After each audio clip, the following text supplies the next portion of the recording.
Hello and welcome. I'm John from the LG Training Center, and today I'd like to give you some do-it-yourself tips. In this case, dryers that either don't heat or don't heat enough. A couple things that we can check is, let's go ahead and we'll run the dryer, turn it on, actually get it started. Make sure that you're in a normal cycle. Make sure that you're not set for air dry.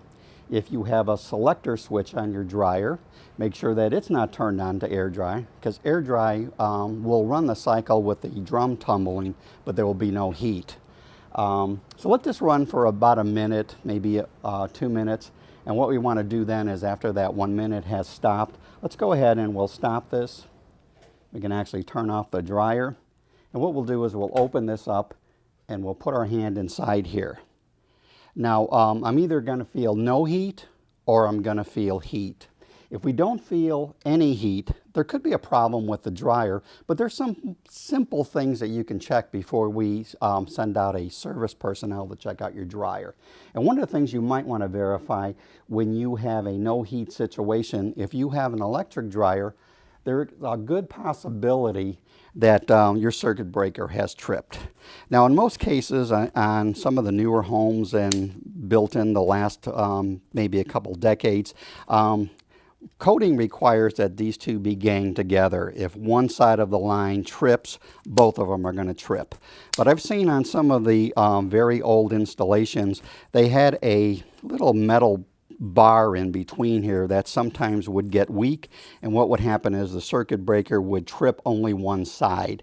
Now, if it trips the side that's going to the heating element, what'll happen is your dryer will still run. Remember, your dryer motor runs off 110 volts. Your heating element runs off 220. So the heating elements require both of these legs of the circuit breaker, while your timer and your lights and your actually drive motor require only 110.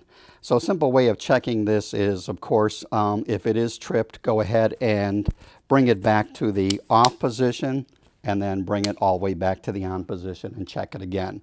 Now, if the circuit breaker trips again, or it runs for a short time and it trips a circuit breaker, we could either have a problem with the circuit breaker, or you can have a problem with the dryer. In that situation, we can call for service, and we can go ahead and verify whether the problem's in the dryer. They can advise you whether or not that's the case and take care of it, or if they do determine you have a weak circuit breaker, they can go ahead and advise you to call an electrician to take care of that. Another thing that we run across too is this requires 2 legs of your line.